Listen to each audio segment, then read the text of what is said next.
हाँ भाई, क्या हाल है? कन्याओं, एकदम शांत बेटा, शांत। चलो नोटबुक निकालो। कहाँ तक पहुंचे थे अपन लोग? अरे कहाँ पर पहुंचे थे? पेयरिंग एनर्जी हो गया था क्या? चलो ठीक है, तो आगे बात को स्टार्ट करते हैं। क्वेश्चन क्वेश्चन किए थे क्या? हो गया आराम से? हो गया आराम से? किए हैं सबने? हाँ, बात किए बेटा? चलो। हाँ बेटे, करें? चलो। हरीश, नहीं करें? क्यों बेटा?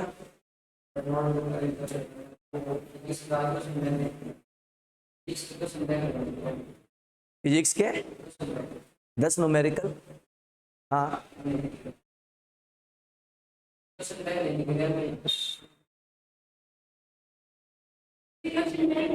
क्वेश्चन बैंक ही नहीं लेके गया? क्यों भाई? मैंने कल भी बोला था बेटा, जाते टाइम ले लिया करो। उस दिन भी बोला था कि भैया ले लेना। अब मतलब ये भी मैं तेरे को ला ला के दूंगा बावड़े हाथ में?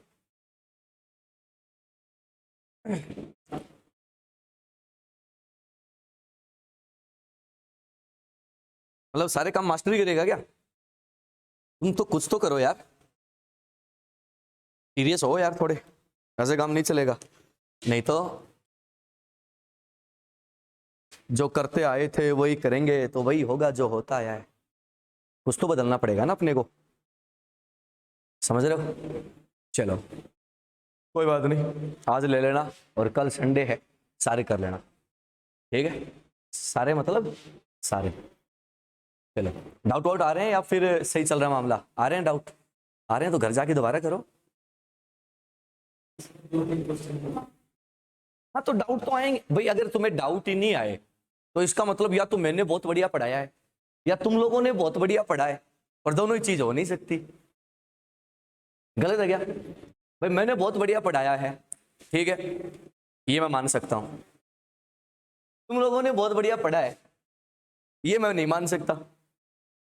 ठीक है, मुझे खुद पे तो विश्वास है, लेकिन तुम लोगों पे इतना विश्वास नहीं है ना। ठीक है?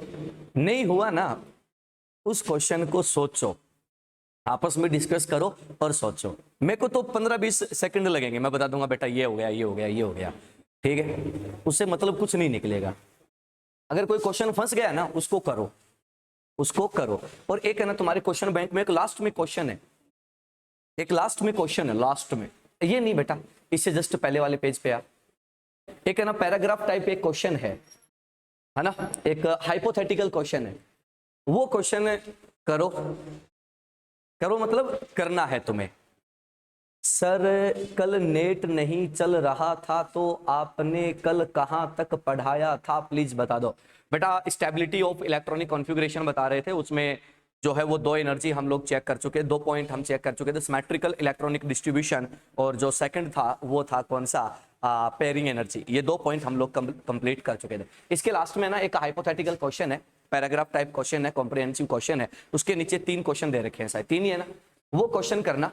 ठीक है? और ये मत बोलना कि आंसर की में करेक्शन है। ठीक है? आंसर की में कोई करेक्शन नहीं है। करोगे, तुम कुछ निकालोगे आएगा कुछ, तुम फिर कुछ निकालोगे आएगा कुछ, तुम फिर कुछ निकालोगे आएगा कुछ। वो क्वेश्चन तुम्हें सोल्व करना है। बात समझ गए? ये क्वेश्चन अगर तुमने कर लिया ना, तो तुम्हारी सारी अप्रोच ऑटोमेटिकली क्या हो जाएगी, क्लियर हो जाएगी। हर टाइप की अप्रोच जो है क्वांटम नंबर को लेके, वो सारी क्लियर हो जाएगी। बात समझ में आ गई? ठीक है? ये क्वेश्चन अगर तुमने लगा भाई, तुम लगाओगे आएगा कुछ और, तुम फिर कॉन्सेप्ट लगाओगे फिर कुछ और आएगा। चाहे आंसर देख के लगा लो फिर भी आंसर नहीं आएगा। एक बार में, 2 बार में, 3 बार में तो नहीं आएगा। आ जाए तो तुम्हारी किस्मत है। बात समझ गए? ये इस टाइप का क्वेश्चन है और उलझा हुआ क्वेश्चन है। बात समझ गए? एकदम से है, बहुत सिंपल बेसिक क्वेश्चन है, लेकिन टोटली हाइपोथेटिकल है, क्योंकि उसने सारे फ्रेम चेंज कर दिए हैं। एक फ्रेम क्या कर दिया है उसने, चेंज कर दिया है, लेकिन साथ में वो ये भी बोल रहा होगा कि उसमें है ना जो रूल्स हैं वो क्या है, वो क्या वही है, रूल्स में कोई चेंज नहीं है। बात समझ में आ गई? तो ये चीज ध्यान रखना। और वो क्वेश्चन अगर तुम लोगों ने लगा लिया ना, ये मान के चलो कि तुम्हारे सारे डाउट्स जो हैं वो ऑटोमेटिकली क्लियर हो जाएंगे, तुम्हें फिर जरूरत नहीं पड़ेगी पढ़ने की। बात समझ में आ गई? ठीक है? अरे हाँ या ना? हाँ, तो यही तो बात है बेटा। भाई अगर तुम्हें समझ में आ जाता तो मैं इसके बारे में इतनी बकवास क्यों करता? समझ रहे हो? मैंने और किसी क्वेश्चन के लिए नहीं कहा, मैंने इस क्वेश्चन के लिए क्यों कहा? इंफॉर्मेशन इतनी आसानी से थोड़ी समझ में आएगी। और एक और बात बता दूं, 11वीं के बच्चों ने ये क्वेश्चन सोल्व कर दिया था दूसरी बार में, ठीक है? चले अब आगे, चलो हेडिंग लगाओ, अब तुम देख लो।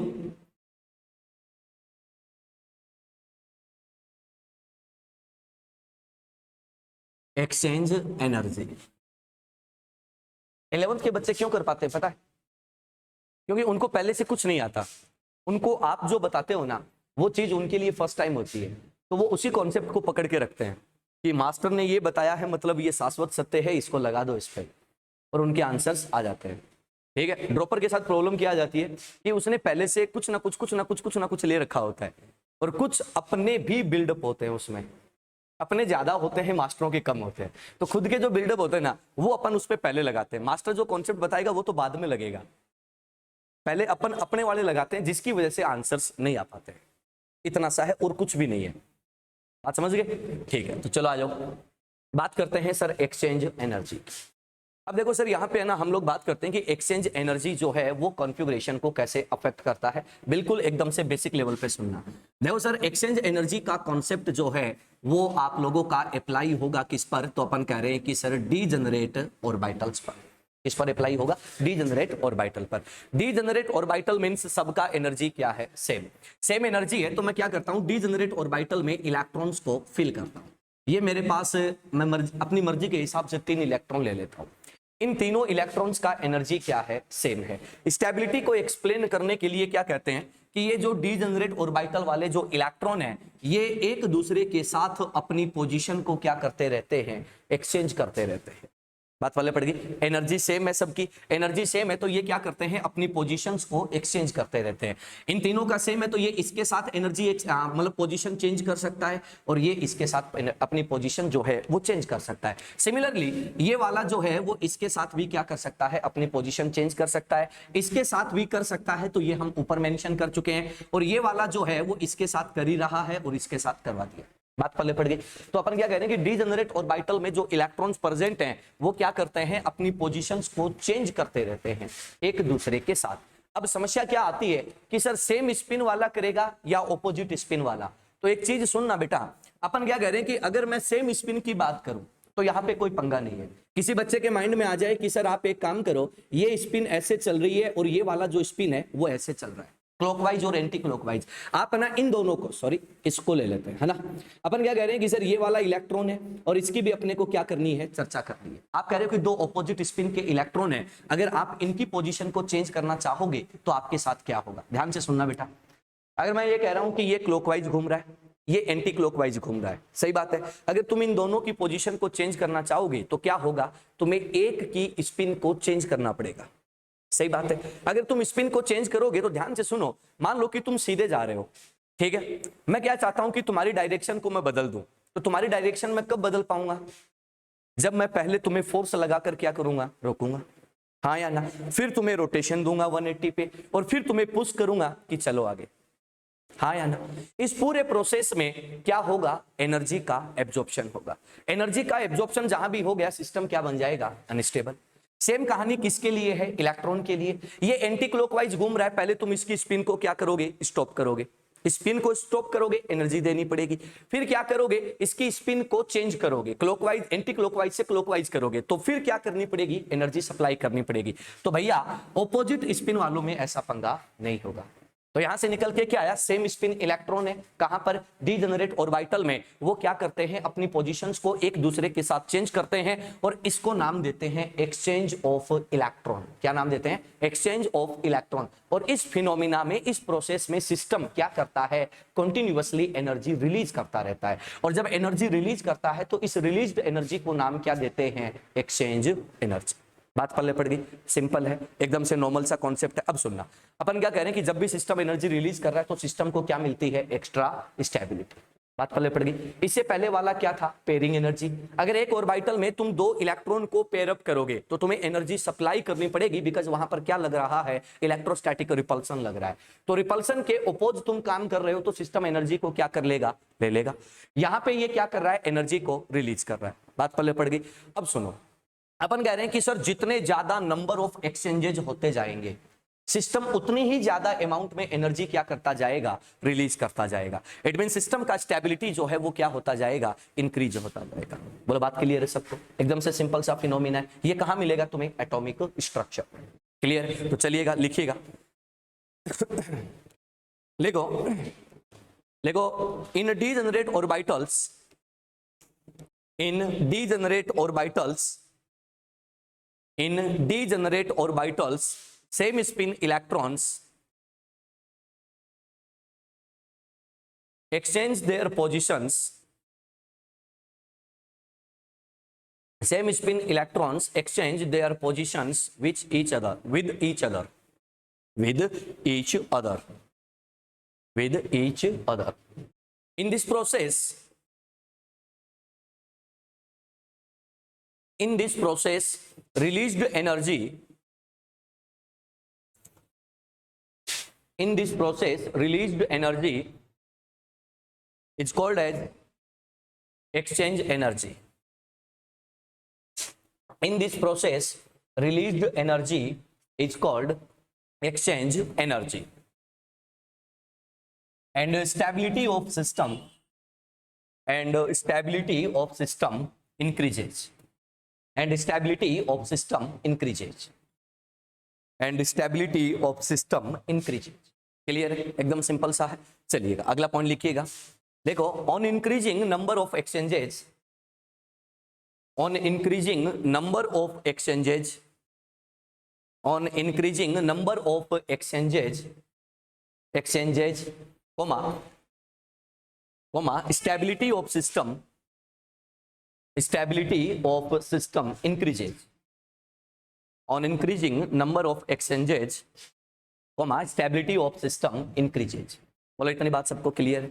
चलो अब है ना, हम लोग यहाँ पर बात करते हैं बेटा किसकी, P3 और P4 कॉन्फ़िगरेशन की। आप लोग कहते हो ना कि हाफ फील्ड और फुल फील्ड कॉन्फ़िगरेशन जो होता है वो अपने एडजेसेंट पार्शियल फील्ड से क्या होता है, कंपैरेटिवली मोर स्टेबल होता है। यही होता है ना। चलो हम लोग इस चीज को अप्लाई करने की कोशिश करते हैं और देखते हैं कि हमारे साथ क्या क्या होगा। तो चलो भैया, हम लोग यहाँ पर सबसे पहली बात करते हैं स्टेबिलिटी की। Stability of P3 and P4 system. जहां भी आपके पास P3 और P4 सिस्टम मिले वहां पर आप लोगों को स्टेबिलिटी को चेक करना है। ठीक है, सबसे पहले first of all upon discussion करेंगे P3 का। ये लो सर, आप लोगों के पास कौन है, P3। आप P3 को कैसे भी बना सकते हो, आपकी मर्जी। और यहाँ पर बच्चे मैं लेके आता हूँ किसको, P4 को। P4 में आपके पास क्या है, ये 3 इलेक्ट्रॉन है। आप लोग जो है वो हंट्स रूल को फॉलो करते जाओ, उसके बाद पॉली को अप्लाई कर दो, आपके पास P4 जो है वो ऐसे बन जाए। क्लियर है। अब देखते हैं यहाँ पर जो है वो एनर्जी का इन्वॉल्वमेंट कैसा कैसा है। पहला केस सर, यहाँ पर हम लोग देखेंगे कि क्या ये सिमेट्रिकल डिस्ट्रीब्यूशन है क्या। यस, तो अपन कह रहे हैं कि पहला पॉइंट ये कैसा है, सिमेट्रिकल डिस्ट्रीब्यूशन। ठीक है, चलो दूसरा पॉइंट, क्या ये सिमेट्रिकल है क्या, नहीं है, तो अपन क्या कहते हैं कि ये कौन सा है, अनसिमेट्रिकल डिस्ट्रीब्यूशन। ठीक है। दूसरी बात सर, क्या यहां पर कोई भी पेयरिंग एनर्जी है क्या, नहीं है सर, इलेक्ट्रॉन पेयर अप नहीं हो रहा, पेयरिंग एनर्जी एब्सेंट है। मेरे बच्चे यहां पर देखो, क्या पेयरिंग एनर्जी है क्या, यस सर। कितने टाइम्स है, एक पेयर बना है, तो अपन कह देते हैं कि पेयरिंग एनर्जी कितनी है, एक। मान लेते हैं, अमाउंट कुछ भी हो, डजंट मैटर। दूसरी बात करते हैं, अपन लोग बात करेंगे यहां पर एक्सचेंज एनर्जी की। ध्यान से सुनना भैया, same spin electron in degenerate orbital, ये आपको देखना है, क्या ये वाला इसके साथ एक्सचेंज कर लेगा क्या, कर लेगा। मेरे बच्चे ये वाला जो है वो इसके साथ भी एक्सचेंज कर लेगा। ठीक है, इसका नंबर आएगा तो क्या ये इसके साथ एक्सचेंज करेगा क्या, करेगा। क्या इसके अलावा कोई और नया एक्सचेंज यहां पर तुम देख पा रहे हो क्या, नहीं सर। ये कितने टाइम्स एनर्जी रिलीज कर रहा है, 3 टाइम्स। सही है क्या। इसमें आओ, यहां पर अगर मैं बात करूं तो आप लोग क्या बोलोगे कि सर यहां पर एक्सचेंज एनर्जी, देखना भैया, सेम स्पिन इलेक्ट्रॉन कौन सा है, ये जो अपवर्ड बैठा है ये है, ये इन दोनों के साथ एक्सचेंज कर सकता है और इसके साथ भी एक्सचेंज कर सकता है। ये जो डाउनवर्ड वाला है, क्या इसके जैसा कोई और इलेक्ट्रॉन है क्या? नहीं सर। तो यहां पर क्या कोई नया एक्सचेंज आएगा क्या? नहीं आएगा। तो सर बताओ number of exchanges and exchange energy कितने हैं? 3। सही है क्या? चलो अब अगली बात सुनना, सिमेट्रिकल डिस्ट्रीब्यूशन ये क्या करता है? सिमेट्री को लीड करता है, ये हमने कल बात करी थी। पेयरिंग एनर्जी जो होता है वो कैसा प्रोसेस होता है? एंडोथर्मिक। तो ये प्रोसेस कैसा है मेरे बच्चे? एंडो। ये प्रोसेस कैसा है? एक्सो। और ये प्रोसेस भी कैसा है? सही है क्या? अब मैं आपसे एक जनरल बात करता हूं। एक जनरल बात ये है कि पहला पॉइंट, सिमेट्रिकल डिस्ट्रीब्यूशन इसको सपोर्ट कर रहा है। सही बात है। पेयरिंग एनर्जी यहां पे है नहीं, यहां पे है, तो सर क्या ये इसको सपोर्ट करेगा या ओपोज करेगा? ओपोज करेगा। यहां पर मैं बात करूं एक्सचेंज एनर्जी की, तो दोनों में सेम इफेक्ट है, इसको भूल जाओ। अब बोलो सर ये सपोर्ट कर रहा है, इसको ये भी सपोर्ट कर रहा है, लेकिन यहां पर ये दोनों इसका क्या कर रहे हैं? ओपोज कर रहे हैं। तो बोलो दोनों में से ज्यादा स्टेबल कौन होगा? तो अपन क्या बोल देंगे? ऑब्वियसली हाफ फील्ड जो है वो मोर स्टेबल होगा। तो क्या मैं ऐसा कह सकता हूं क्या कि सर स्टेबिलिटी जो होती है वो P3 कॉन्फ़िगरेशन की P4 कॉन्फ़िगरेशन से क्या होती है? ज्यादा। सिंपल फिनोमिना है क्या? एक चीज और याद रखना, ये जो पूरा फंडा होता ना ये एडजेसेंट पर ही लगेगा। तुम ऐसा मत कर देना कि तुम P3 को P5 से कंपेयर कर रहे हो, सर वहां पर फिनोमिना बदल जाएगा। एडजेसेंट का मतलब आसपास वाले जो होते हैं उन्हीं पर आपको क्या करना है? अप्लाई करना है। बोलो कंडीशन क्लियर है? कोई दिक्कत किसी को? नहीं सर। तो चलिएगा फटाफट से बनाओ। एकदम सिंपल और बेसिक फंडे हैं ये, जो आपकी स्टेबिलिटी को क्या करते हैं बेटा? बढ़ाते हैं।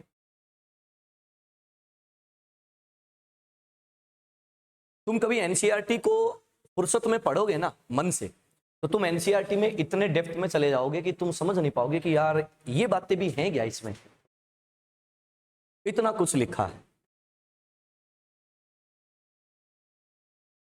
एनसीईआरटी पे ना एक बात लिखी आती है, टेक्स्ट बुक। टेक्स्ट बुक ही लिखा था क्या? टेक्स्ट बुक का मतलब क्या होता है? एक तो होती है रेफरेंस बुक और एक होती है टेक्स्ट बुक। टेक्स्ट बुक में क्या होता है? समरी होती है। जैसे आप लोग 11th 12th में आपने वो लिखे होंगे ना, स्टोरीज लिखे होंगे, है ना? अरे इंग्लिश में आते थे ना स्टोरी लिखने, स्टोरी राइटिंग, तो उसमें लास्ट में हम लोग है ना उसमें एक उसका कंक्लूजन लिखते थे कि इससे हमें क्या सीख मिलती है। याद है क्या? याद। वो क्या होता था? उसका समरी होता था और ऊपर जो आपने लिखा है वो उसका पूरा का पूरा डिटेल होता था। तो एनसीईआरटी में डिटेल स्टडी नहीं है। एनसीईआरटी में क्या है? आपको कोई बात बोल दी गई है, अब उस बात का मतलब क्या है वो आप लोग निकालो। उसके लिए आपको जरूरत पड़ती है रेफरेंस की। तो टेक्स्ट बुक एक्चुअल में क्या होता है? एक समरी होता है। चले भाई आगे, ये बात क्या होती है इसकी क्लियर। अब है ना सर हम थोड़ा सा और आगे बढ़ते हैं, इस लेवल को और बढ़ाते हैं, ठीक है? तो चलिएगा एक छोटा सा पॉइंट इसके लिए मार्क कर दो। देखो half field and fulfilled, half field and fulfilled configurations, half filled and fulfilled configurations are more stable as compared to their adjacent configurations, are more stable as compared to their adjacent configurations। ये चीज याद रखना, adjacent को mark कर लेना कि भैया adjacent होएगा तो ही होएगा, अदरवाइज तुम इसको अप्लाई कर दोगे तो बेटा मारे जाओगे। ठीक है, बात पल्ले पड़ गई। चलो अब है ना सर मैं एक काम करता हूं, अब मैं आपको एक सिंपल सा एग्जांपल देता हूं और वो एग्जांपल आपको देखना है और आपको है ना उसका जवाब देना है कि उसमें तुम क्या कॉन्सेप्ट अप्लाई करोगे। ठीक है, उसमें तुम लोग क्या कॉन्सेप्ट अप्लाई करोगे। देखना मैं आपको कॉन्फ़िगरेशन दे रहा हूं, ठीक है? मेरे को क्वेश्चन मिला कि आपके पास क्या है? P3 configuration. ठीक है, मैं अपनी मर्जी से बना दे रहा हूं P3 कॉन्फ़िगरेशन। ध्यान से सुनना, मेरा जो P3 कॉन्फ़िगरेशन है वो पहला ऐसा है, ठीक है? सेकंड कॉन्फ़िगरेशन जो है बच्चे मैंने कैसा बनाया? ऐसा, ठीक है? थर्ड कॉन्फ़िगरेशन जो है P3 का मैंने कैसा बनाया? तो मैंने क्या बोला? ऐसा। मेरी मर्जी, कुछ भी बना दो। ये 3 कॉन्फ़िगरेशन बनाए हैं, फर्स्ट, सेकंड, थर्ड। मैं तुमसे पूछूं कि सबसे ज्यादा स्टेबल कौन है, तुम जवाब दे दोगे। मेरे को जवाब ये नहीं चाहिए, मेरे को जवाब ये चाहिए कि फर्स्ट, सेकंड, थर्ड का जो स्टेबिलिटी ऑर्डर है वो क्या होगा। फर्स्ट, सेकंड और थर्ड का स्टेबिलिटी ऑर्डर क्या होगा। फर्स्ट, सेकंड, थर्ड इसी मैनर में होंगे क्या, पक्का? कैसे?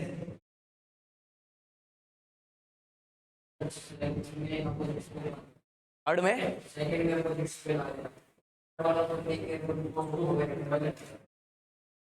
सेकंड में ऑपोजिट स्पिन आ गया, थर्ड वाले में। अरे मैं वॉयलेशन नहीं पूछ रहा किसका कर रहा है, तो वॉयलेशन तो यहां भी दोनों में हो रहा है।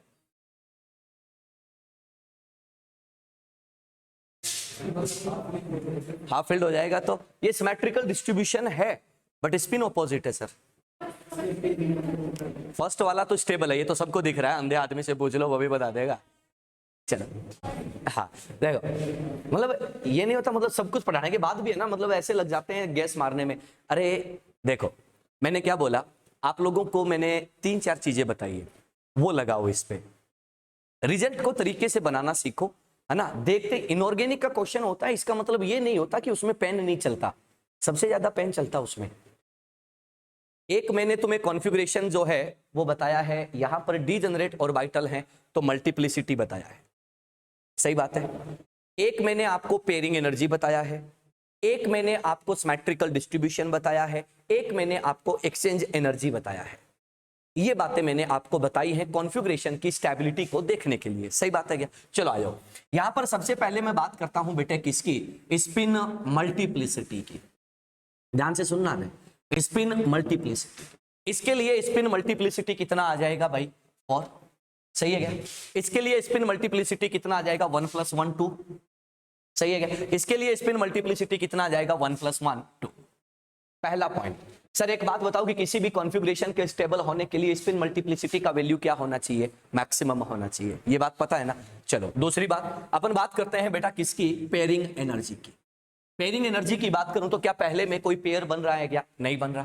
क्या सेकंड में कोई पेयर बन रहा है क्या, नहीं बन रहा। थर्ड में क्या है, पेयर बन रहा है, कितने पेयर, तो अपन बोलेंगे ओनली 1 पेयरिंग एनर्जी है, ठीक है। आ जाओ नेक्स्ट, एक्सचेंज एनर्जी की बात करते हैं कि sir exchange energy, exchange energy की बात करूं तो यहां पर टोटल नंबर ऑफ एक्सचेंजेज अपने पास कितने आ रहे हैं, तो आप लोग क्या बोल दोगे भैया, total number of exchanges are 3 in P3।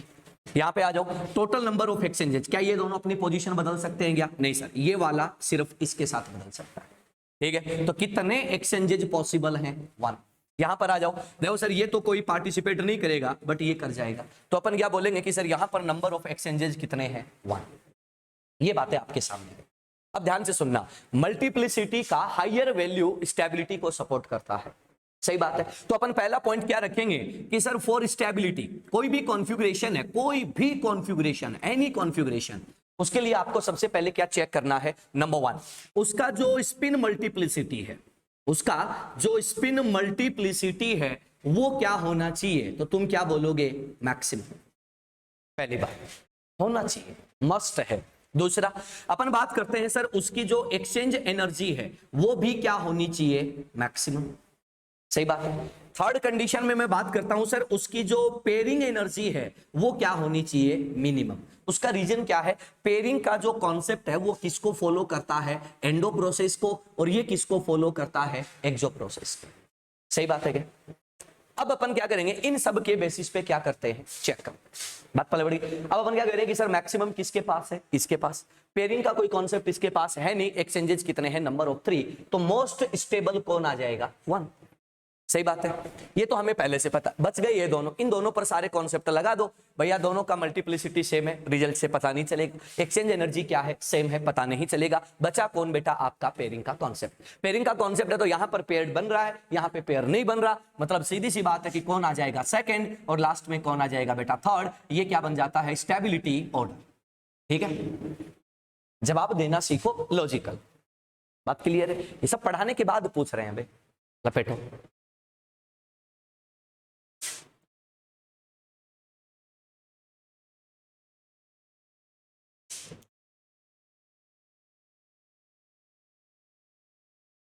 ये है P3 और P4 की बात, और ये P3 का अलग से पूरा डिस्क्रिप्शन की अगर P3 में हमसे बात करता है कि कौन सा कॉन्फ़िगरेशन स्टेबल हो सकता है, ये हम यहां से बता सकते हैं।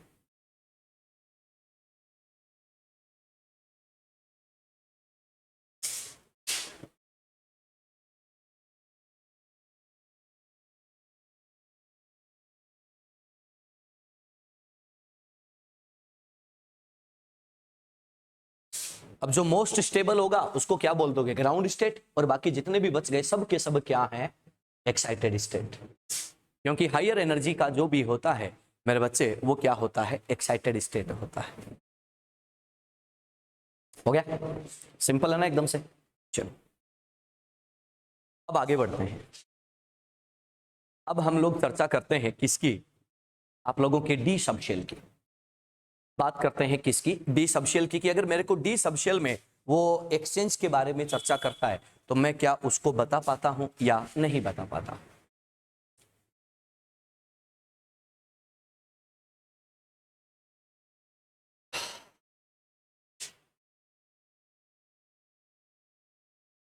तो ये आपका है एक्सचेंज एनर्जी का कॉन्सेप्ट।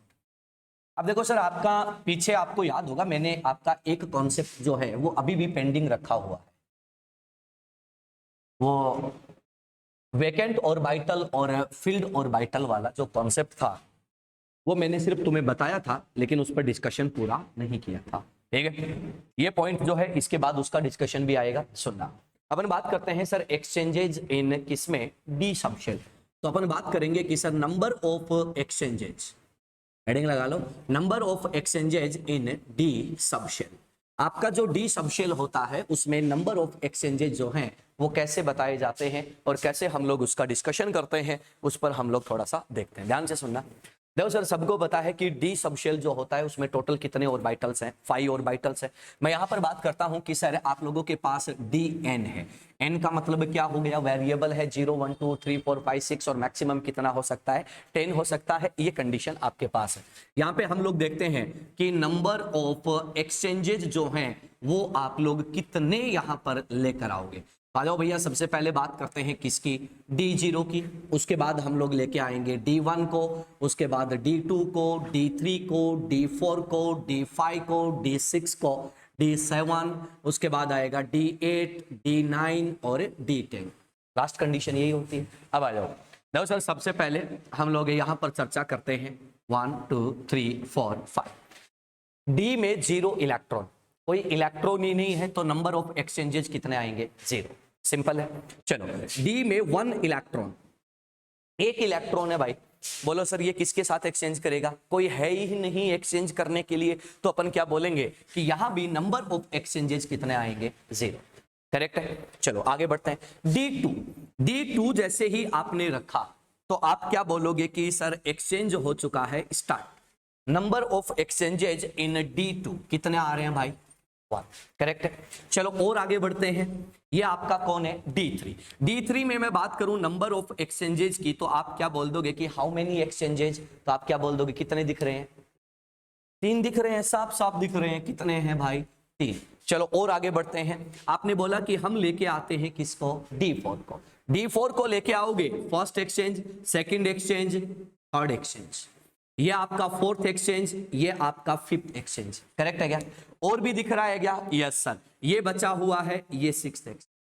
कितने एक्सचेंजेज आ चुके हैं, 6। तो अपन ने क्या बोला, D4 में कितने हैं, 6। आ जाओ बच्चे D5 की बात करते हैं।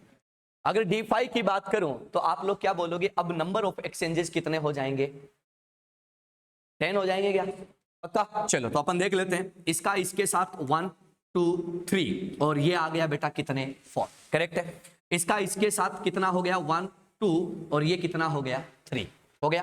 अगले बात पे चलते हैं। इसका निपट चुका है। इसकी बात करें, इसका इसके साथ और इसका इसके साथ। फिर कौन बचा बेटा, ये वाला, इसका इसके साथ। काउंट कर लो, 1 2 3 4 5 6 7 8 9 और 10। तो टोटल एक्सचेंजेज D5 में कितने आ जाते हैं, 10। देख रहे हो नंबर ऑफ एक्सचेंजेज कैसे बढ़ रहे हैं। जैसे जैसे नंबर ऑफ एक्सचेंजेज बढ़ते जाएंगे वैसे वैसे आपकी स्टेबिलिटी क्या होती जाएगी, बढ़ती जाएगी। Next thing D6। D6 pairing start हो गया है। पेयरिंग स्टार्ट हो गया तो क्या अब ये किसी के साथ एक्सचेंज में पार्टिसिपेट कर पाएगा? नहीं कर पाएगा। Now number of exchanges remains 10। Correct है। चलो अब और आगे बढ़ते हैं।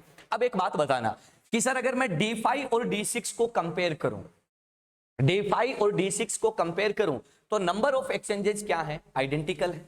बट अगर मैं बात करूं कि स्टेबल कौन होएगा तो आप लोग क्या बोलोगे? D5। रीजन क्या है? D5 में सिमेट्रिकल है, पेयरिंग एनर्जी नहीं है, बट यहां पर D6 में क्या आ गया? पेयरिंग एनर्जी प्लस अनसिमेट्री आ चुका। बात पल्ले पड़ गई। इसलिए अपन बोलते हैं कि जो एडजेसेंट होते हैं ना वो ज्यादा स्टेबल होते हैं। चलो भैया आगे आ जाओ, D7 की बात करते हैं। अब सुन लेना, देखो यार कि D5 जो है उसमें 500 क्या है? सेम स्पिन के, तो ये कितना देके जाएगा? 10। ठीक है। अब अपन बात करते हैं सर नेक्स्ट कंडीशन में। तो हमारे पास 5 तो आ चुके हैं, उसको हम नहीं छेड़ेंगे। अब जो तुम नया इलेक्ट्रॉन लेके आओगे उसके साथ क्या क्रमकांड होगा वो भी सुन लो। तो अपन क्या बोलेंगे कि सर ये 6 कुछ नहीं कर पाया, लेकिन जैसे ही 7th आएगा, 10 तो ऑलरेडी तुम बना के बैठे हो, नवा कितना बन जाएगा भाई? 1। तो अपन क्या बोलेंगे कि टोटल एक्सचेंज कितने हो जाएंगे? 10 तो ओल्ड वाले प्लस 1 कितने हो गए? 11। बात पल्ले पड़ गई क्या? चलो आगे बढ़ते हैं। अगर मेरे बच्चे मैं इसको D8 कर देता हूं, D8 कर देता हूं तो 10 तो ओल्ड वाले पड़े ही हैं, नवे कितने आ गए? 3 आ रहे हैं क्या? तो अपन क्या कह देंगे कि सर नए कितने आ गए? 3 आगे। सर अपन कह रहे हैं कि D9 लेके आओगे तो 10 तो ओल्ड वाले हैं, लेकिन नए कितने बन जाएंगे? 6। सही है क्या? अपन कह रहे हैं कि सर D10 में 10 तो ओल्ड वाले और नवे भी कितने बन जाएंगे? 10। कितने हो जाएंगे? 20 एक्सचेंजेज। तो अपन क्या कह रहे हैं कि सर ये क्या हो जाएगा? भयंकर स्टेबल हो जाएगा। बात क्लियर हो गई क्या? तो अपन क्या कहते हैं कि सर यहां पर आप लोगों के पास जो एक्सचेंजेज बनते हैं वो एक्सचेंजेज कैसे बनते हैं? इस टाइप से बनते हैं। अब एक बात आती है, यहां पर क्वेश्चन आता है कि सर ऐसे कौन कौन से कॉन्फ़िगरेशन के पेयर हैं जहां पर नंबर ऑफ एक्सचेंजेस जो हैं वो क्या होते हैं? आइडेंटिकल होते हैं, सेम होते हैं। तो ऐसे कौन कौन से पेयर हैं? D0 and D1। Number of exchanges कितने हैं? 0 0 सेम है। D5 और D6 नंबर ऑफ एक्सचेंजेस क्या है? सेम है, कितने? 10 एंड 10। तो अपन क्या बोलते हैं कि D0 and D1, D0 and D1 अपन क्या बोल देंगे कि सर नंबर ऑफ एक्सचेंजेस वो कितने हैं? 0। D5 and D6 number of exchanges कितने हैं? तो आप लोग क्या बोल दोगे कि सर 10 एक्सचेंजेस हैं। ये क्या है? Same number of exchanges. ये क्वेश्चन आप लोगों से वो कई बार कर लेगा। बोलो क्लियर है? आसान सी चीज है, कोई मुश्किल काम नहीं है। लपेटो।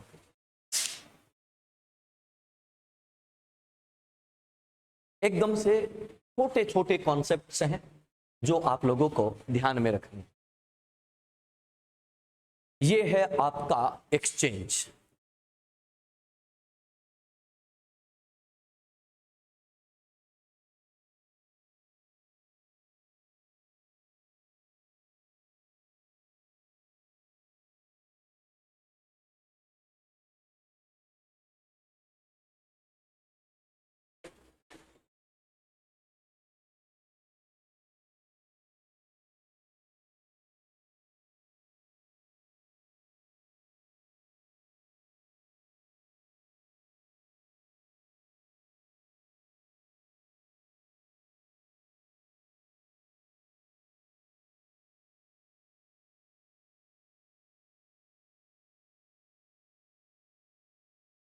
हो गया?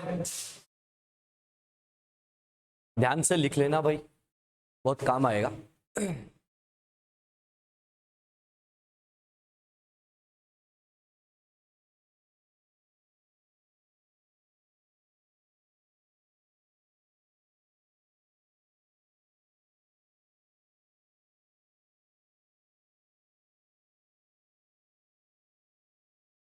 चले आगे। नेक्स्ट हेडिंग लगाओ, explanation of chromium and copper. Explanation of chromium and copper. Explanation of chromium and copper. और बच्चे क्रोमियम और कॉपर जो है उनके एक्सप्लेनेशंस की अपन बात करते हैं कि वो एक्सप्लेनेशन जो है वो आप लोग कैसे निकाल के लाओगे। बहुत ही आसान सा होता है। सबको पता है कि क्रोमियम और कॉपर जो है वो कॉन्फ़िगरेशंस के क्या होते हैं, एक्सेप्शन होते हैं। रूल्स उन पर अप्लाई नहीं कर पाते हम लोग। क्यों नहीं कर पाते, क्यों वो ऐसा बिहेव शो करते हैं, उसकी बात करते हैं। मैं एक बता देता हूं, दूसरा तुम खुद बता देना। चलो सबसे पहले बात करते हैं बेटा किसकी, क्रोमियम की। एटॉमिक नंबर ऑफ क्रोमियम कितना होता है, 24। अगर मैं इसका कॉन्फ़िगरेशन लिखने जाता हूं तो आप लोग क्या बोलते हो कि कॉन्फ़िगरेशन क्या होता है इसका, आर्गन कितना, 18, और यहां पर आपके पास क्या आता है 4s1। चलो सीधा लिखता हूं पहले, 4s2 3d4। रूल्स के अकॉर्डिंग ये आना था, सही बात है क्या? ठीक है, ये आप लोग कहते हो कि ये होता है इनकरेक्ट। तो आप लोग कहते हो कि सर करेक्ट क्या होता है, तो आप लोग कहते हो कि क्रोमियम 24, ये क्या आता है ऑर्गन 18, और यहां पर क्या आ जाता है 4s1 और 3d5। ये क्या होता है करेक्ट आपके अकॉर्डिंग, और ये क्या होता है इनकरेक्ट, ऐसा आप लोग बोलते हो। सही बात है। चलो ऐसा हम लोग क्यों बोलते हैं उसको भी देखते हैं। देखना सर अंदर वाले में कोई प्रॉब्लम नहीं है, प्रॉब्लम यहां पर है। अंदर वाला दोनों में सेम है, ये प्रॉब्लम दे रहा है। तो चलो भैया इसी के लिए हम लोग थोड़ा सा डिस्कशन कर लेते हैं। ये आपका है 4s, और 4s में टोटल इलेक्ट्रॉन कितने हैं, 2। आपने बोला कि सर यहां पर 3d जो है उसके पास जो कंडीशन है, आप लोग क्या बोलोगे कि टोटल 5 ऑर्बिटल्स हैं, और इसमें कितने इलेक्ट्रॉन्स हैं, 4। ये जो आप लोगों के हिसाब से जो कंडीशन करेक्ट है उसमें s में एक इलेक्ट्रॉन है, but in 3d total number of electrons are 5। ठीक है, ये कंडीशन आपके पास है। अब देखो यहां पे हम लोग बात करते हैं कि यहां पे कॉन्सेप्ट क्या लगा होगा। उससे पहले आप ना मेरे को एक बात बता दो। मैं आपसे एक छोटी सी जनरल बात बोलता हूं कि सर फॉर स्टेबिलिटी कोई भी सिस्टम है वो कब ज्यादा स्टेबल होता है, एनर्जी के बेस पे बात करेंगे, सिर्फ और सिर्फ एनर्जी के बेस पे।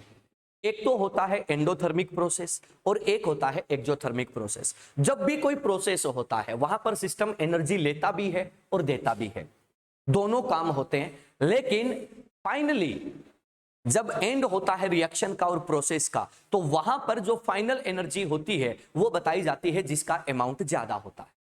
अरे हाँ या ना, पक्की बात है ना? तो अपन क्या कहते हैं कि सर हमारे पास क्या होता है, एक तो होता है रिलीज्ड एनर्जी, ठीक है, जो एनर्जी सिस्टम रिलीज कर रहा है। दूसरी कौन सी होती है, तो अपन कहते हैं कि एब्जॉर्ब्ड एनर्जी, जो सिस्टम अपने बेसिक नीड्स के लिए क्या करता है, एब्जॉर्ब करता है, कि उसको स्टेट चेंज करना है, या फिर उसको जो है वो बॉन्ड ब्रेक करना है, या इलेक्ट्रॉन को एक्साइट करना है, या इलेक्ट्रॉन को रिलीज करना है। इन सब प्रोसेस में वो क्या करता है, एनर्जी एब्जॉर्ब करता है। रिलीज कब करता है, जब वो गैस से लिक्विड, लिक्विड से सॉलिड में आता है, ट्रांसफॉर्मेशन करता है, या फिर वो क्या करता है, बॉन्ड फॉर्मेशन करता है, या वो इलेक्ट्रॉन लेकर एनर्जी निकालता है, या लैटिस फॉर्मेशन करता है। ऐसे बहुत सारे प्रोसेस में वो एनर्जी को क्या करता है, रिलीज करता है। अब अपन क्या कह रहे हैं कि सर आपको क्या चाहिए, स्टेबिलिटी। ठीक है, अब स्टेबिलिटी के लिए कौन सी एनर्जी का अमाउंट जो है वो डोमिनेट करना चाहिए? ऑब्वियसली रिलीज्ड एनर्जी का अमाउंट क्या करना चाहिए, डोमिनेट। बात पहले पड़ गई ना? चलो बहुत बढ़िया, ये आपको पता है, तो यहां पे इसको समझना बहुत आसान है। पहला पॉइंट यहां पर चलता हूं, इसमें अपन क्या कहते हैं कि सर यहां पर सबसे पहले पेयरिंग एनर्जी कितनी है, एक। यहां पर आ जाओ सर, क्या यहां पर पेयरिंग एनर्जी है क्या? नहीं है। यहां पर आ जाओ sir, number of exchanges, number of exchanges in this configuration, इसमें कोई एक्सचेंज नहीं है। बट यहां पर मैं बात करूं तो सर आप लोग क्या बोलोगे, कितने एक्सचेंज देख पा रहे हो, 6 दिख रहे हैं सबको। यहां पर नंबर ऑफ एक्सचेंजेस कितने हैं, 6। इसके कंपैरिजन में जब मैं इस पे गया तो मेरे को क्या फील हुआ कि सर यहां से इलेक्ट्रॉन यहां गया है, सही है क्या?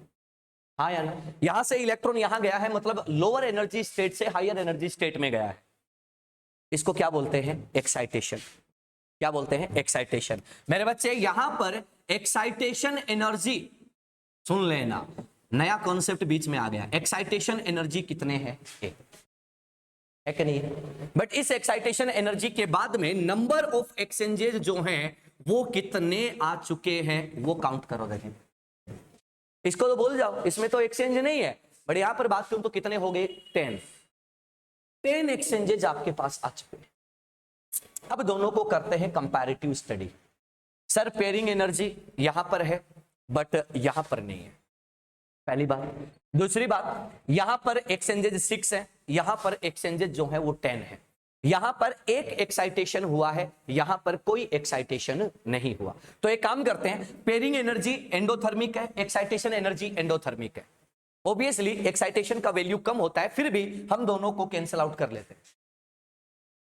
क्या होता है बेसिकली, क्या होता है, एक्साइटेशन के लिए जो एनर्जी चाहिए होती है, कब, जब यहां पर comparative energy, sorry comparable energy level होता है तो कम होती है किसके कंपैरिजन में, पेयरिंग एनर्जी के। फिर भी हम उसको क्या कर देते हैं, नेगलेक्ट मान के दोनों को एक दूसरे से कैंसिल आउट कर देते हैं कि एंडो एंडो कैंसिल कर दो।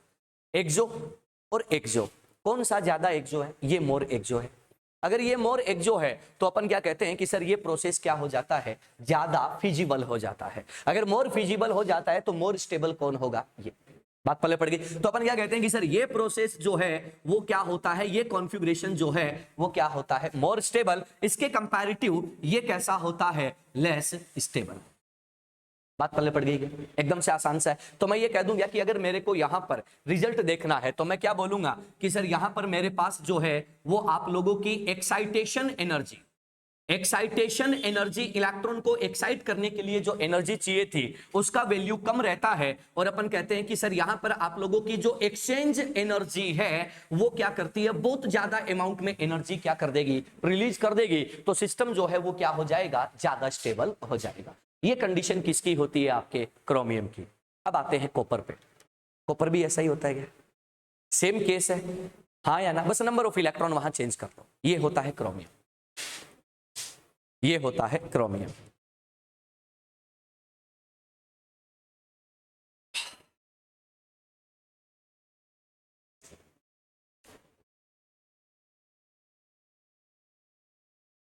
ये होता है क्रोमियम।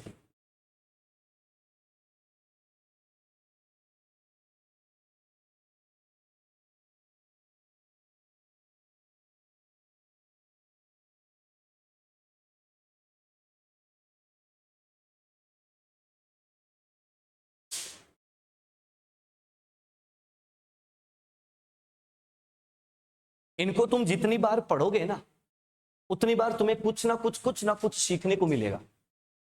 खुद से जब पढ़ते जाओगे ना बार बार बार बार, बहुत सारी चीजों के एक्सप्लेनेशन ऑटोमेटिकली तुम्हारे दिमाग में हिट करेंगे।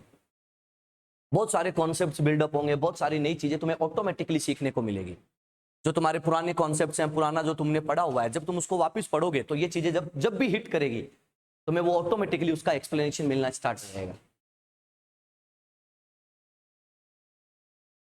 अपन जहां जहां बोलते हैं ना कि ये एक्सेप्शन है, ये एक्सेप्शन है, वो सब एक्सेप्शन कहां से सोल्व हो जाते हैं, इन छोटे मोटे कॉन्सेप्ट से सोल्व हो जाते हैं।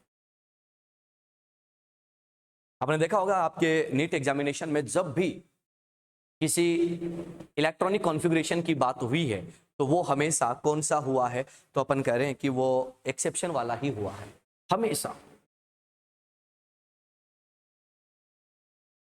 चाहे वो एफ ब्लॉक का हो या डी ब्लॉक का हो, most of time F block आपसे पूछा गया है।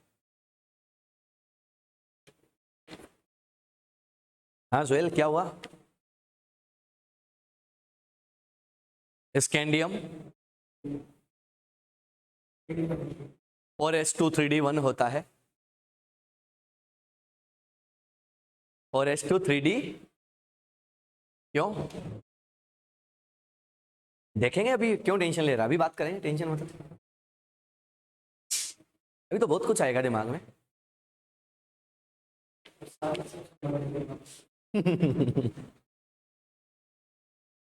कोई दिक्कत नहीं आएगा। क्या होता है कि पूरी दुनिया में इंसान एक ऐसा जीव है जिसको आप कुछ बताओगे ना तो वो उसी चीज को ना सब चीजों पे अप्लाई करने की कोशिश करेगा। तुम्हारे साथ ही नहीं, सबके साथ होता है। आपको ये कह देना कि मान लो कि अपन किसी को भी कह दे कि है ना तुम इस रास्ते जाओ, है ना, क्या होगा, तुम्हें सक्सेस मिलेगी। अपन बोलेंगे कि चल ठीक है मैं इस तो चला जाऊंगा, अगर इस वाले पे जाऊं तो मिलेगी कि नहीं मिलेगी, बोला नहीं मिलेगी, बोला इस पे जाके देखता हूं एक बार, है कि नहीं है। अपने को कुछ भी बता दो, तुम्हारे एक के साथ नहीं है, मेरे साथ, सबके साथ यही होता है। अपने को अगर कोई एक चीज पता चलती है ना तो अपन क्या करते हैं, उसको धड़ाधड़ सब पे लगाते हैं। जैसे आप लोग इफेक्टिव न्यूक्लियर चार्ज पढ़ते हो, जेड इफेक्टिव पढ़ते हो ना, जेड इफेक्टिव का जो कॉन्सेप्ट है वो किसके लिए होता है पता है? आउटर मोस्ट इलेक्ट्रॉन के लिए होता है। ठीक है, स्लेटर ने बेचारे ने सारी कैलकुलेशन आउटर मोस्ट इलेक्ट्रॉन पे दी। ठीक है, लेकिन इंसान तो इंसान होता है। ठीक है, तो अपन कहां तक पहुंच जाते हैं? इनर शेल तक पहुंच जाते हैं और फिर कहते हैं कि स्लेटर का रूल लगा के दिखाओ। फिर वहां स्लेटर बेचारा जो है वो फेल हो जाता है और नए रूल्स वहां पे डेवलप हो जाते हैं। बात समझ रहे हो? ठीक है, ये होता है बेटा। चलो आज बात करते हैं, डिस्कशन करते हैं अगले पॉइंट का। जैसे तूने बोला पहले मैं उसी को उठा लेता हूं, उसके बाद जो है अगला एक्सप्लेनेशन दूंगा मैं, ताकि चीजें क्लियर तो हो कि हमने क्या सोचा, हमने क्या सोचा और क्या हुआ। कौन सा स्कैंडियम की बात कर रहा है क्या? चला आया। स्कैंडियम में बच्चे आप कह रहे हो कि ये आपका 4s है और ये आपका क्या है? 3d है। सही बात है। स्कैंडियम यहां पर मैं चिपका देता हूं, लिखना नहीं है भाई, सिर्फ सुन लो। ये है। आप कह रहे हो कि नहीं सर एक काम करते हैं, इसको क्यों ना हम ऐसा कर दें। ऐसा कर दो भाई, अपने कौन से पैसे लग रहे हैं। हो गया? चलो ध्यान से सुनना, यहां पे और यहां पे जो चेंजेस आए हैं उनको देखते हैं। यहां पे पेयरिंग एनर्जी कितना है, यहां पर पेयरिंग एनर्जी कितना है? 0। पहला पॉइंट। यहां पे मैं बात करता हूं कि सर एक्सचेंज एनर्जी कितना है? 0। यहां पर मैं एक्सचेंज एनर्जी की बात करता हूं तो कितने एक्सचेंज हुए? 1।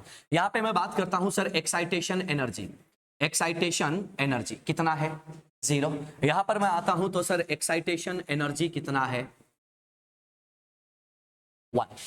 ठीक है, आ जाओ बात करते हैं। Endo endo sorry endo excite और कौन सा था? एक्सचेंज एनर्जी 0 एक्सो। ठीक है, इफेक्ट कितना आ रहा है? एक एक्सचेंज का इफेक्ट आ रहा है, सिर्फ एक एक्सचेंज का। एक्सचेंज एनर्जी जो है वो 6 से 10 पे गई तो हमने उसको थोड़ा सा डोमिनेंसी में लेके सोल्व कर दिया। यहां पे चेंज कितने का हुआ? एक एक्सचेंज का, और आपने एनर्जी कितनी सप्लाई कर दी? एक्साइटेशन के बराबर।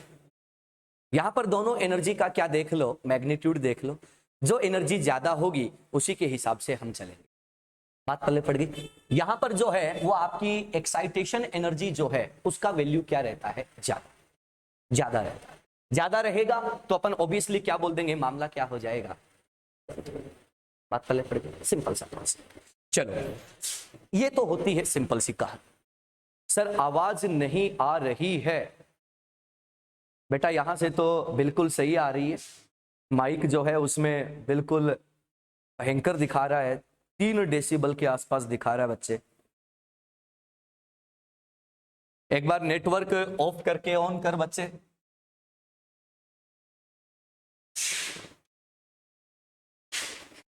चलो आगे बढ़ते हैं। आवाज नहीं आ रही है। क्या जब लॉकडाउन में लाइव चलता था ना, हाँ बच्चा अब आ रही है आवाज? तो क्या कई मेरे जैसे ऐसे आलसी होते थे, ऑन कर लिया, स्क्रीन तो चालू कर ली, ठीक है, और माइक ऑफ रखते। हो गया कि तुम लोग अगर स्क्रीन चला लोगे और माइक ऑफ रखोगे तो इसमें आ जाता है कि भैया इसका माइक क्या है? ऑफ है। ठीक है, फिर बच्चे लास्ट में घर वाले फोन करते, बोले सर बच्चे के तो नंबर ही नहीं आ रहे टेस्ट में। नंबर आएंगे कहाँ से? ऐसे आलसी लोग, चालू करके छोड़ दो, तुम स्क्रीन को मिनिमाइज कर दो, वो चलता रहेगा। वो मना थोड़ी करेगा। लाइव टेलीकास्ट हो रहा है उसको मिनिमाइज कर दो, ये चलता रहेगा, मना नहीं करता। ठीक है, और आराम से तुम चाहे इंस्टा चलाओ, फेसबुक चलाओ, गेम खेलो, यूट्यूब देखो, कुछ भी करो, कुछ नहीं होता। हाँ बेटा आवाज आ रही है क्या? लाइव में आधे टाइम तो ऐसे पूछते रहते थे, दिख रहा है आवाज आ रही है। चलो तुमने तो ली थी ना बेटा, तुमने तो लिए थे ना लाइव लेक्चर। हाँ चलो, मास्टर आधे टाइम तो यही बोलता रहता था, यूट्यूब पे डाले थे वीडियो, उसमें आधे टाइम तो हाँ बेटा am I audible visible, audible visible, यही चलता रहे। चलो मास्टर पढ़ाता कम है और बीच में मतलब नेटवर्क तुम्हारा नहीं चल रहा। ठीक है भाई, ब्रॉडबैंड लगा रखा, हाई स्पीड ब्रॉडबैंड है, मैक्सिमम स्पीड जो सिक्कर में मिलती है वो लगा रखी है। अभी भी आवाज नहीं आ रही बेटा, एक काम कर, नेटवर्क, अच्छा इसको तो आवाज ही नहीं आ रही, मैं क्या बोल रहा हूँ। एक मिनट यार तुम होल्ड करना,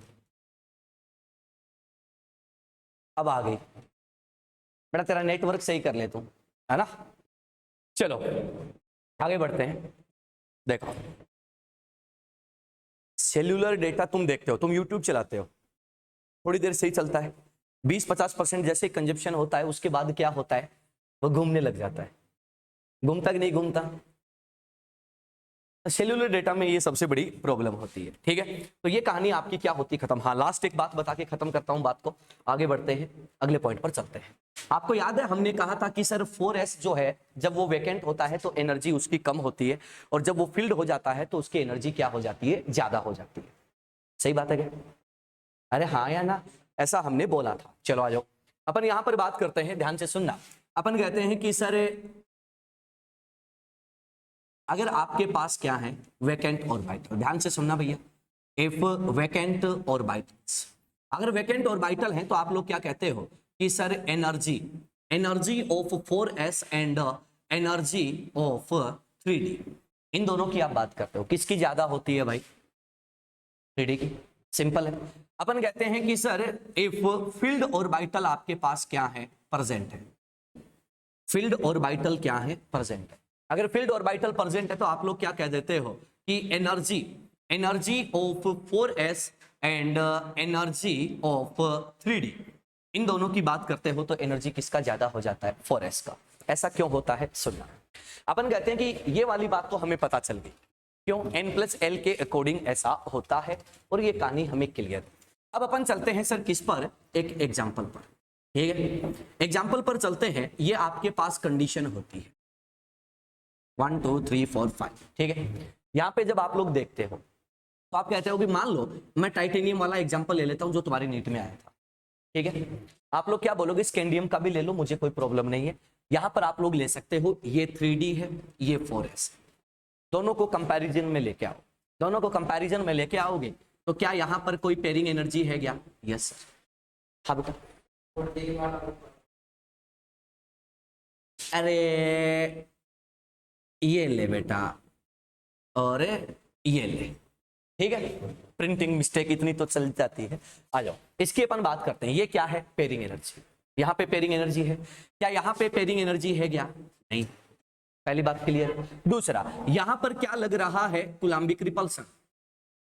सही बात है क्या? क्या यहां पर रिपल्सन जो है वो एक ऑर्बिटल में लग रहा है क्या? नहीं सर, नहीं लग रहा। यहां पर मैं बात करता हूं तो सर क्या एक्सचेंज एनर्जी होगा क्या?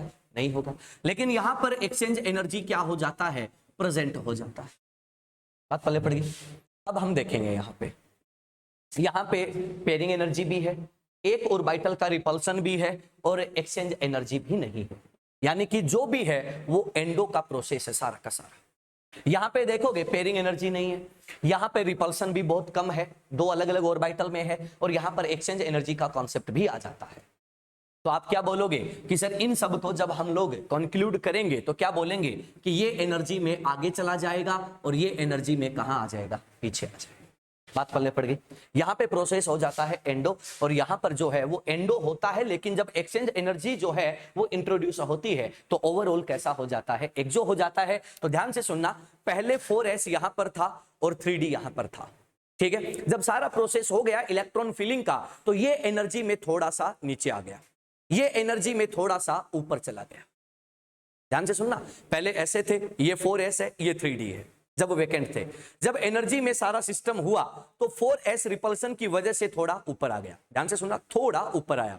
3d जो है वो एनर्जी निकाल के थोड़ा सा नीचे आया। बात पल्ले पड़ गई। ये इनका नया एनर्जी लेवल आ जाता है, 4s एनर्जी में ऊपर चला जाता है। अब इनका जो एनर्जी है ना वो कैसा हो जाता है, कंपैरेबल। कैसा हो जाता है, कंपैरेबल हो जाता है। बात पल्ले पड़ गई। ये देखना, ध्यान से सुनना, ये नीचे था, ये बढ़ा, ये ऊपर था तो ये थोड़ा घटा, बस ये चेंज होता है। बात पल्ले पड़ गई, सिंपल है। ये रीजन होता है, ये पूरी कहानी होती है जो हम लोगों ने पहले भी लिख रखी है, ये उसकी पूरी कंडीशन होती है। फटाफट लपेटो फिर आगे बढ़ते हैं।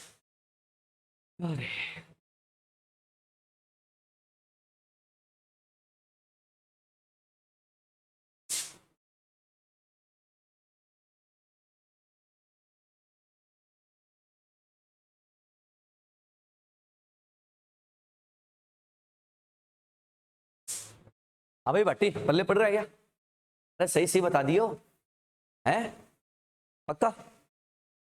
अरबाज पल्ले पड़ रहा बेटा? हरीश, हाँ भाई, आशिर पल्ले पड़ रहा?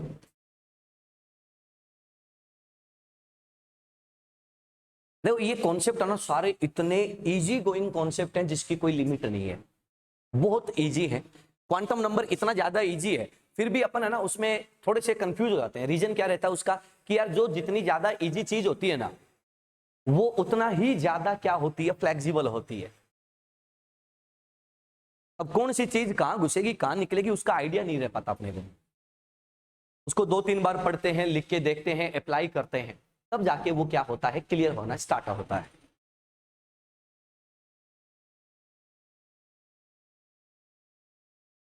चलो बच्चों, ये बात आपकी क्या होती है यहां पर खत्म, ये पॉइंट यहां पर क्या हो गया, फिनिश।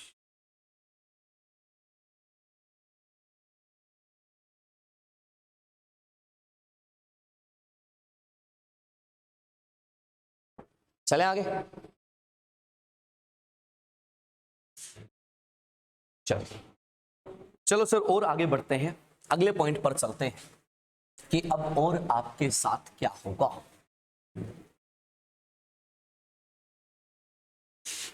ठीक है, तो सर सारे कॉन्सेप्ट्स आप लोगों को दे दिए गए हैं, सारी बातें आप लोगों को समझा दी गई है, जो आप लोगों को रिक्वायर्ड है वो सब बातें आपको बता दी गई।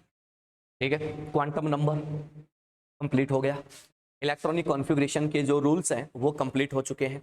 उसके बाद जो है हम लोगों ने जो ऑर्बिटल्स की एनर्जी कैसे होती है, कॉन्फ़िगरेशन की स्टेबिलिटी कैसे होती है, ये सारी बातें भी क्या कर दी, क्लियर कर दी। ठीक है, एकदम बेसिक कॉन्सेप्ट जितने भी होते हैं जहां से क्वेश्चंस बने हुए हैं वो सारे के सारे आप लोगों को क्या कर दिए हैं, शेयर कर दिए हैं, सारी चीजें आपको बता दी है। और ये सारी चीजें तुम्हें एनसीईआरटी में मिल जाएंगी। एनसीईआरटी में कहां मिलेंगी, तो अपन कह रहे हैं कि जब आप लोग एटॉमिक स्ट्रक्चर पढ़ते हो तो एटॉमिक स्ट्रक्चर में ये सारी चीजें आप लोगों को वहां पर लिखी हुई मिल जाती है। क्लियर है? अब तुम एटॉमिक स्ट्रक्चर में वो चीजें पढ़ोगे तो तुम्हें एनसीईआरटी पढ़ने में बिल्कुल भी तकलीफ नहीं होगी। ठीक है, लेकिन पढ़ना पूरे पैराग्राफ को, एक लाइन पढ़ के कोई कंक्लूजन मत निकालना। एनसीईआरटी की लाइन जो है वो आपको कोई इंफॉर्मेशन नहीं देती, उस लाइन के ऊपर क्या है नीचे क्या है दोनों चीजें पढ़ना, तो उस लाइन का मीनिंग समझ में आ जाएगा। बात पल्ले पड़ गई? ये सिंपल सा कॉन्सेप्ट होता है एनसीईआरटी का। तो चलो भैया अब अपन आगे चलते हैं, अब हम लोग और दूसरे कॉन्सेप्ट्स जहां से क्वेश्चंस बनते हैं और वो हमें आने मस्ट हैं उनकी बात करते हैं। तो पहले तो ये बता दो कि क्या तुम लोगों को इलेक्ट्रॉनिक कॉन्फ़िगरेशंस आते हैं? 30 तक आते हैं? 30 तक सबको आते हैं क्या? हरीश 30 तक आते हैं क्या? 30 तक? भैया हाइड्रोजन से लेकर और जिंक तक इतने ही चाहिए मेरे को, इतने तुम्हें आने चाहिए, उसके आगे वाले मैं अपने आप सिखा दूंगा। इतने आते हैं ना, पक्का मान लो? चलो बहुत बढ़िया। अगर इतने आते हैं तो उसके आगे वाले जो है मैं आपको मंडे से वो सिखा दूंगा कि एफ ब्लॉक के कैसे लिखने होते हैं और रिमेनिंग डी ब्लॉक है उसके कैसे लिखने होते हैं और एक्सेप्शंस आपको कैसे ध्यान रखने होते हैं। अगर आपको क्वेश्चन मिलता है कॉन्फ़िगरेशन का तो उसको तुम लोग 30-40 सेकंड में कैसे कर सकते हो आराम से बिना आए हुए भी। ठीक है, तो इन सब चीजों पर अपन बात करेंगे। उससे पहले हम लोग एक और टॉपिक यहाँ पे डिस्कस करते हैं। हेडिंग लगाओ सर, मैग्नेटिक बिहेवियर। हेडिंग लगाओ, इस पर बहुत सारे क्वेश्चंस आते हैं भाई, इस पर बहुत सारे क्वेश्चंस आते हैं। Magnetic behaviour, magnetic behaviour. हाँ भाई देखते हैं मैग्नेटिक बिहेवियर जो है वो क्या होता है। देखो यार अपन है ना बहुत सारे वर्ड्स यूज करते हैं, जैसे पैरामैग्नेटिक, डायामैग्नेटिक, फेरोमैग्नेटिक, ऐसे बहुत सारे वर्ड्स होते हैं ना। अपने को यहां पर जो काम लेने हैं इनऑर्गेनिक में, आपके जो काम आएंगे वो दो ही टर्म काम आएंगे। First is paramagnetic and second is diamagnetic. बस ये दो टर्म काम आते हैं। और इस पर है ना बहुत बार क्वेश्चन भी आया है कि सर कौन सा पैरामैग्नेट है या कौन सा डायामैग्नेट है, कितनी बार क्वेश्चन आया है, इसकी कोई लिमिट नहीं है। पैरामैग्नेटिक और डायामैग्नेटिक का कॉन्सेप्ट आपको पीरियोडिक में भी काम आएगा, आप लोगों को बॉन्डिंग में भी काम आएगा, वीबीटी में भी काम आएगा, एमओटी में भी काम आएगा, तुम्हें कोऑर्डिनेशन केमिस्ट्री में भी काम आएगा। जब तुम कॉम्प्लेक्स पढ़ रहे होगे तुम्हें जो है वो ब्लॉक केमिस्ट्री में भी क्या आएगा, ये काम आएगा। मतलब ओवरऑल बात ये है कि पैरामैग्नेटिक और डायामैग्नेटिक का क्वेश्चन जो है उसकी कोई लिमिट नहीं होती, वो कहीं से भी बना के डाल सकता है कि बता दो क्या है। ठीक है, मैग्नेटिक बिहेवियर का क्वेश्चन बहुत ही सिंपल सा आता है।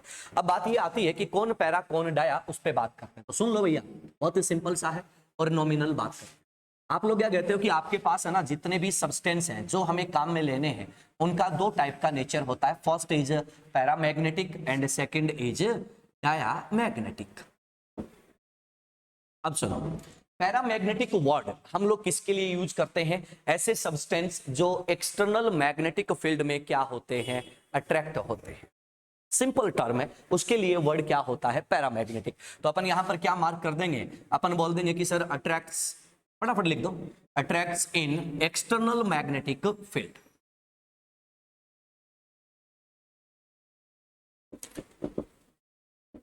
और इसकी बात करें तो ये क्या होते हैं, रिपेल होते हैं, रिपेल्स इन एक्सटर्नल मैग्नेटिक फील्ड। कोई बहुत बड़ा कॉन्सेप्ट नहीं है, बहुत सिंपल है। अब है ना भाई, देखो सीधी बात है कि कोई भी सब्सटेंस मिलेगा कि वो पैरामैग्नेट है या डायामैग्नेट है, तो उसको मैं बार बार मैग्नेटिक फील्ड में रख के चेक तो कर नहीं सकता। हम चल रहे हैं पूरा का पूरा थियोरेटिकल, प्रैक्टिकल हमारे होते नहीं। तो अपन क्या कह रहे हैं कि इसको आइडेंटिफाई करने के लिए क्या करते हैं, आइडेंटिफिकेशन क्या होता है, तो अपन क्या कहते हैं कि सर ऐसे सब्सटेंस जिनमें क्या प्रेजेंट होते हैं, अनपेयर्ड इलेक्ट्रॉन क्या होंगे प्रेजेंट, वो स्पीसी किस में चला जाता है, पैरामैग्नेटिक। सिंपल। डायामैग्नेटिक जो होता है उसमें क्या होता है, ऑल इलेक्ट्रॉन्स आर पेयर्ड, सारे के सारे कैसे होते हैं, पेयर्ड होते हैं। वो कैसा हो जाता है, डायामैग्नेटिक। क्लियर है? ये तो एक सिंपल सी और वाहियात सी बात होती है जो हमें सिर्फ ध्यान रखनी है। कोई नहीं पूछेगा कि पैरामैग्नेटिज्म का मीनिंग क्या होता है, इसको जो है वो आप लोग आधे पैरा में समझाओ, ऐसा कुछ नहीं होना। सिंपल सा बोलेगा कि विच वन इज पैरा और डाया, सिंपल। अब आ जाओ आगे बढ़ते हैं। अब ना सर देखो, पैरामैग्नेटिज्म या डायामैग्नेटिज्म जो होता है उसको एक्सप्लेन करने के लिए हमारे पास एक वर्ड आता है, मैग्नेटिक मोमेंट। एक वर्ड आता है मैग्नेटिक मोमेंट। इसको ना सर मैं लेके चलता हूं फिजिक्स में। फिजिक्स में आप करंट इलेक्ट्रिसिटी पढ़ते हो ना, करंट इलेक्ट्रिसिटी पढ़ते हो तो वहां पे तुम है ना वो ना करंट का वो एक लूप भी पढ़ते हो। उसमें तुम कहते हो कि जब करंट फ्लो होती है तो वहां पर मैग्नेटिक फील्ड भी होता है, ऐसे करके टॉर्क भी लगता है, ऐसी बहुत सारी चीजें तुम पढ़ते हो ना। तो अपन क्या कहते हैं कि सर इलेक्ट्रॉन जो है वो एक मूविंग पार्टिकल है, मूविंग होने के साथ चार्ज्ड पार्टिकल है, तो वो क्या करेगा, मैग्नेटिक फील्ड जनरेट करेगा। मैग्नेटिक फील्ड जनरेट करेगा तो वो मैग्नेटिक फोर्स भी अप्लाई करेगा और वो जो है वो टॉर्क भी अप्लाई करेगा, सारी चीजें अप्लाई करता है। तो उसके बारे में अपन इतनी डिटेल नहीं देखेंगे। अपन यहां पर जो देखते हैं वो होता है मैग्नेटिक मोमेंट। और मैग्नेटिक मोमेंट जो है वो कई टाइप का होता है, जिसमें से एक नाम सुना होगा आप लोगों ने, स्पिन मैग्नेटिक मोमेंट। एक होता है एंगुलर या ऑर्बिटल मैग्नेटिक मोमेंट। ऐसे कई सारे टर्म्स होते हैं जो हमारे लिए यूजफुल बिल्कुल भी नहीं है, ठीक है, हायर स्टडीज में काम आते हैं। अब बात ये आती है कि हमें कौन सा मैग्नेटिक मोमेंट देखना है। तो अपन क्या कहते हैं कि इलेक्ट्रॉन जब स्पिन कर रहा होता है अपने एक्सिस पे, तो उसके कारण जो भी आप लोगों का मैग्नेटिक मोमेंट जनरेट होता है या फील होता है या अप्लाई होता है, उसके लिए हम लोग वर्ड स्टडी करते हैं, कौन सा, स्पिन मैग्नेटिक मोमेंट। अब बात ये आती है कि स्पिन मैग्नेटिक मोमेंट जो है वो क्या होता है, तो ये भी आप लोगों को पढ़ने की जरूरत नहीं है कि स्पिन मैग्नेटिक मोमेंट जनरेट कैसे हुआ, कैसे अप्लाई हुआ, कहां कहां लगेगा, ये पढ़ने की भी जरूरत नहीं होती। क्यों नहीं होती? क्योंकि इनमें से कुछ भी हमारे सिलेबस में नहीं है। तो बात आती है कि हमारे सिलेबस में क्या है, हमारे सिलेबस में दो ही चीजें हैं, क्या, कि कौन सा पैरामैग्नेट है और कौन सा डायामैग्नेट है, और उसके स्पिन मैग्नेटिक मोमेंट का वैल्यू कितना है। ये दो चीजें आपके सिलेबस में, बात पहले पड़ गई।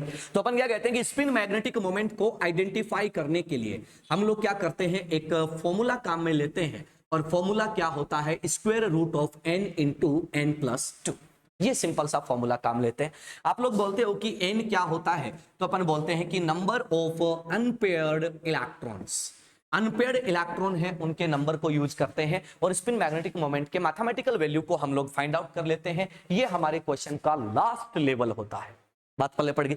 अब देखो सर, अपन कहते हैं कि सर म्यू जो होता है इसका एक यूनिट भी होता है जिसको आप लोग बोलते हो क्या, बोर मैग्नेटॉन, ठीक है। इसके बारे में अपन बात करें तो शॉर्ट फॉर्म तुम काम में ले सकते हो, दिया।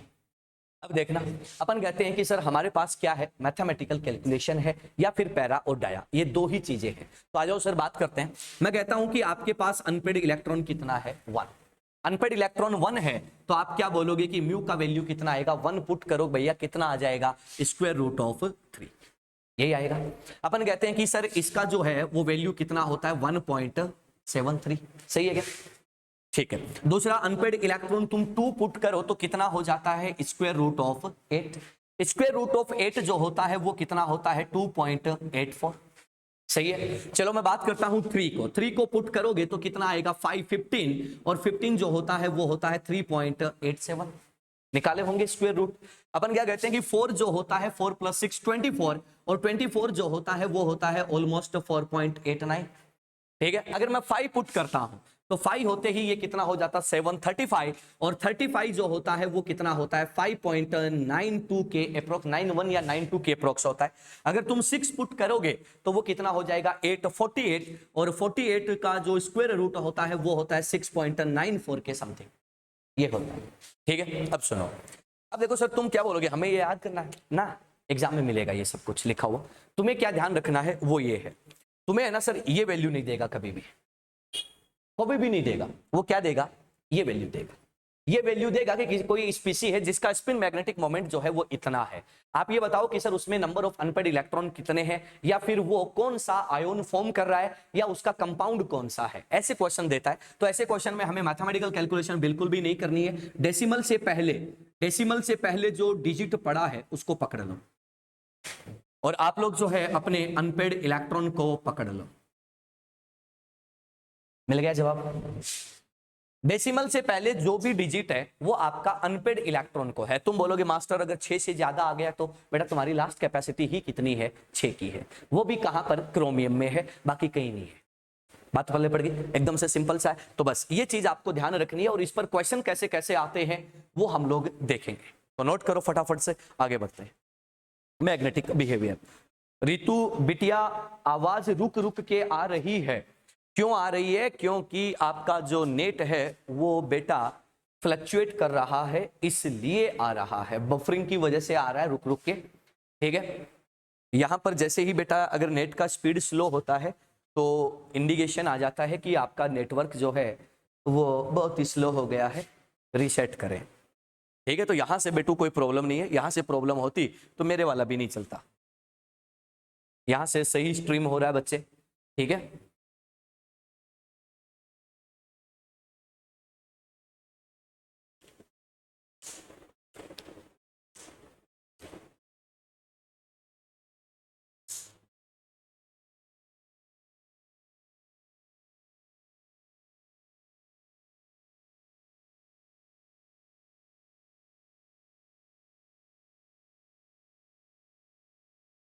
ये एक सिंपल सा कॉन्सेप्ट होता है। ठीक है। इसमें कुछ भी कोई बड़ा लोचा है ही नहीं, एकदम सिंपल और नॉर्मल बात होती है।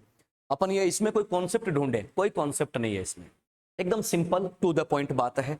हाँ, इसके जो क्वेश्चंस हैं वो आपको घुमा सकते हैं, वो परेशान कर सकते हैं, क्योंकि वो एलिमेंट पर और मॉलिक्यूल पर, कंपाउंड पर चले जाते हैं, जहां पर जाकर हमें उनकी नेचर के हिसाब से डिस्कशन करना होगा। ठीक है। तो चलिएगा नोट करें, क्वेश्चन करेंगे फिर।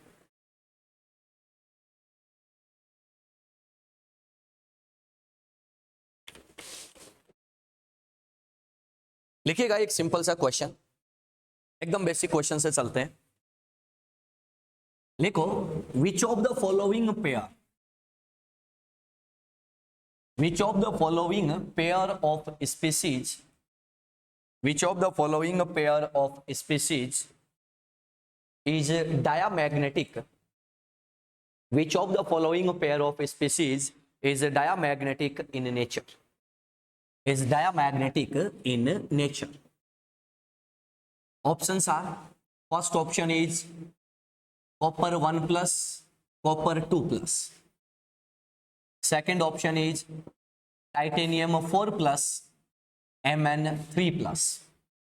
Option number 3 is zinc 2 plus and nickel 2 plus. Option number 4 is copper 1 plus and mercurous ion. Mercurous ion. That's the option.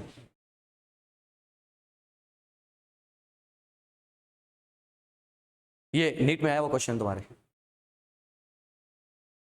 NEET में पूछा था किसी टाइम ये, और काफी प्यारा क्वेश्चन था ये। जो ऑप्शन लिखे हैं इसी टाइप से थे, कोई एक आधा स्पीसी ऊपर नीचे हो गया तो अलग बात है।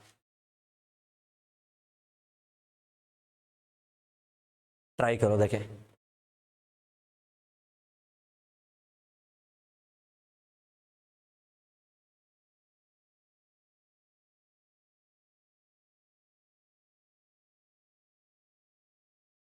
आराम से चेक कर लो, कोई दिक्कत नहीं है, कोई जल्दबाजी नहीं है।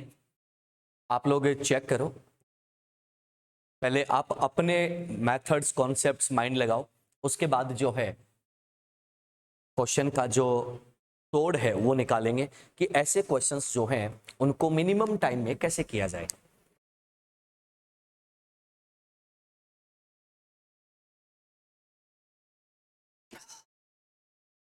ऐसे क्वेश्चंस को मिनिमम टाइम फ्रेम में कैसे कर। First, fourth, what is mercurous ion?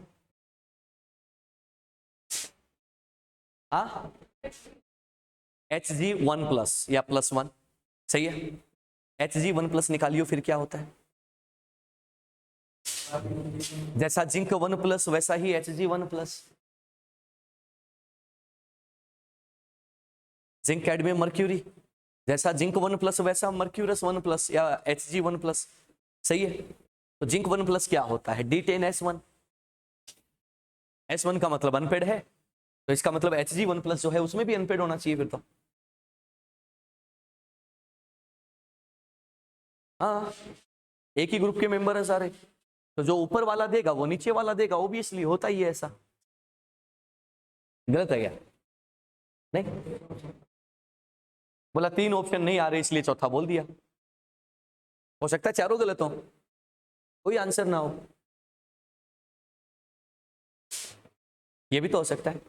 एक बार है ना जेई में एक क्वेश्चन आया था, ठीक है। एक क्वेश्चन था कि which of the following statement is incorrect, ठीक है। Which of the following statement is incorrect, कि कौन सा स्टेटमेंट जो है वो गलत है, ये क्वेश्चन था, थ्योरेटिकल क्वेश्चन था। उसके नीचे ना उन्होंने 3 स्टेटमेंट दे रखे थे और चौथा ऑप्शन दे रखा था कि all are incorrect, all are incorrect, ठीक है। उसमें 3 ऑप्शन दे रखे थे ऊपर अलग अलग, ठीक है। वो तीनों ऑप्शन क्या थे? सही थे। चौथा ऑप्शन था ऑल आर इनकरेक्ट, और वही इनकरेक्ट था। समझे कुछ बात को? दूंगा मैं, वो तुम्हें क्वेश्चन भेजूंगा, मैं पीरियडिक में भेजूंगा वो क्वेश्चन। क्वेश्चन था, ऑप्शन दे दिए कि कौन सा स्टेटमेंट गलत है, 3 ऑप्शन दे दिए, तीनों ऑप्शन सही है, नीचे चौथा ऑप्शन दे दिया कि ऑल आर इनकरेक्ट। यही गलत है, केमिस्ट्री में का क्वेश्चन है ये। बात समझ में आ रही है? अब बोलो। मर्क्यूरस आयन, अगर जैसा जिंक 1+ है वैसा ही मर्क्यूरस 1+ होगा,